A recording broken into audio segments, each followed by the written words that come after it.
You've built relational trust for years, responded to every need, anticipated patterns before they surfaced.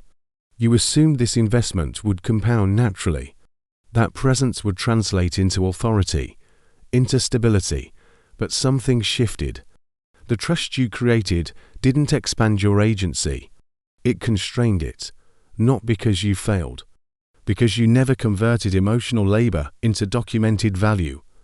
This is the power-choosing gap, and it costs roughly $12,000 per year unrealized domestic capital. Most mothers don't recognize it. They sense the weight, the repetition, the invisible exhaustion, but they don't see the economic structure beneath it. The relational asset being depleted without regeneration. Power-choosing isn't passive neglect, it's active extraction. Someone benefits from your responsiveness, your care, your labor. But that benefit doesn't return as equity. It returns as expectation, as dependency, as invisible obligation. Economic systems rely on feedback loops. You give, you receive, the loop closes. But in caregiving, in domestic coordination, the loop stays open. You give, you stabilize, you repeat, and the return, gratitude, maybe, but gratitude doesn't compound. It doesn't build autonomy. It doesn't create leverage. This is what most mothers feel but can't name. The erosion of relational capital without reinvestment. You've likely experienced this pattern in microform. A day where you respond to 17 needs, solve 12 problems, maintain household flow, and by evening, you've accomplished everything except building anything that persists beyond the day itself. That gap between labor performed and value retained is the power-choosing deficit, and over a year, it accumulates into something structurally measurable. Not emotionally, economically. Let's assume conservative numbers.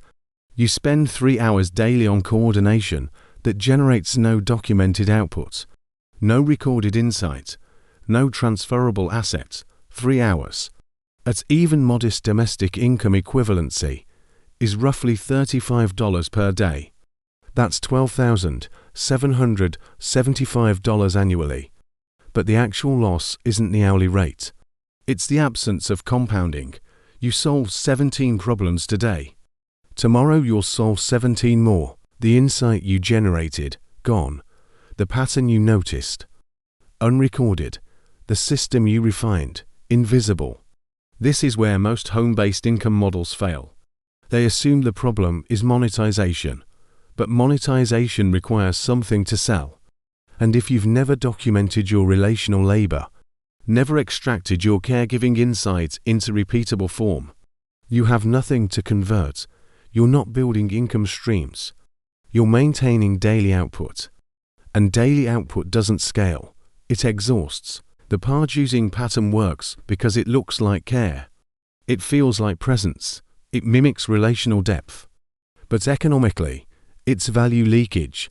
You're generating trust, coordination, and problem-solving capacity daily, and none of it persists beyond the immediate moment.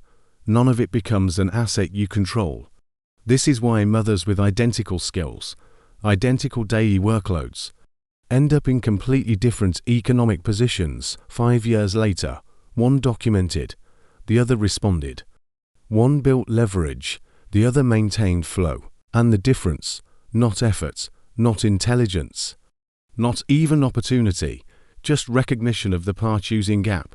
Now, most mothers resist this framing. They feel it implies their caregiving is transactional, calculated, cold, but that's not the observation. The observation is this: if you perform labor that generates value, and that value never returns as agency, someone else controls it. Not maliciously, not intentionally, just structurally. Because economic systems always flow toward whoever holds the documented asset. If you solve a problem 17 times but never record the solution, the next person who documents it owns the insight. If you coordinate household systems daily that never extract the pattern, you remain the executor, not the architect. This is the domestic blind spot. We assume presence equals power, but economically, presence without documentation equals invisible labor, and invisible labor, no matter how skilled, doesn't compound, it repeats. So what does part using reversal look like? Operationally, it's not about doing less caregiving. It's about extracting more relational data from the caregiving you're already doing. You're already solving problems. You're already noticing patterns. You're already refining systems. The question is, are you keeping any of it? Let's say you spend 30 minutes today managing a conflict between two children. You mediate, you reframe, you stabilize. That's emotional labor. But it's also behavioral insight, conflict resolution methodology, relational strategy. If you document the approach, even briefly, you've converted invisible labor into transferable knowledge. And transferable knowledge, even in raw form, is an asset you control.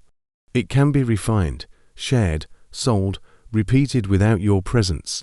Most mothers never make this shift. They solve brilliantly, then move to the next task.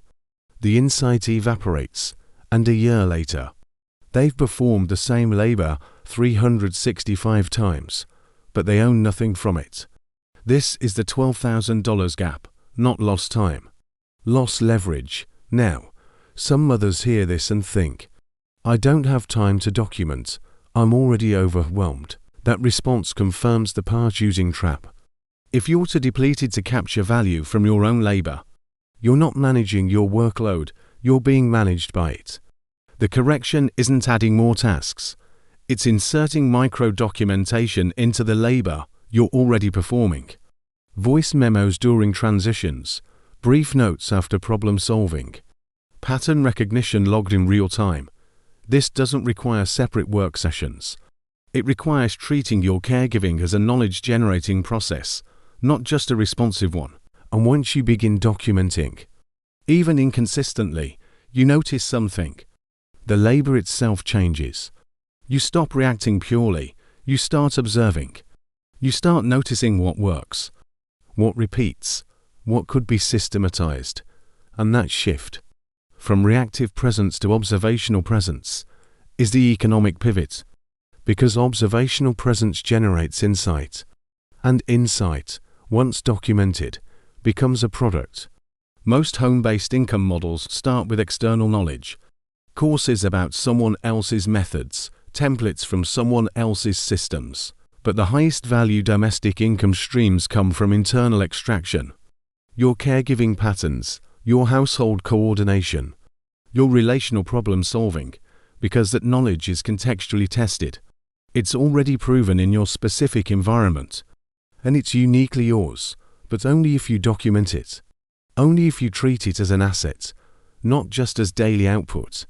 This is where the Notion dashboard becomes structurally relevant, not as motivation, as infrastructure. You need a system that captures relational insight without interrupting caregiving flow, that logs patterns without adding cognitive load. Most mothers try journaling, and it fails. Because journaling is reflective, not extractive. You need a system that treats your daily labor as data, that organizes it, tags it, makes it searchable. So when you notice a recurring conflict pattern, you can reference the last 12 instances, extract the commonality, build the solution once, and then, when someone else encounters that same pattern, you don't resolve it, you share the documented insight. That's income leverage. That's domestic capital conversion.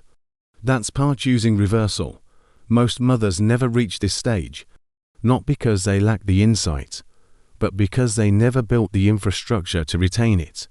They're brilliant daily, but they're economically invisible annually, because brilliance without documentation is indistinguishable from responsiveness. And responsiveness, no matter how skilled, doesn't create equity. It creates dependency. The system assumes you'll always be there, always solving, always coordinating, and if you are, why would it change? But if you begin documenting, the dynamic shifts, subtly, structurally, because now your labor generates to outputs. The immediate solution, and the transferable insight. And the transferable insight, over time, reduces the need for your constant presence. Because the solution persists even when you don't. That's the economic recalibration, not working less. Generating leverage from the work you're already doing. This isn't about hustle. It's about recognition. You're already performing high-value labor, you're just not retaining any of it. And every year you delay that retention, you lose another $12,000 in unrealized domestic capital, not because you're failing, because the system you're operating in was never designed to convert your labor into equity. It was designed to extract it, quietly, consistently, invisibly, and until you interrupt that extraction, it will continue, not maliciously, just structurally.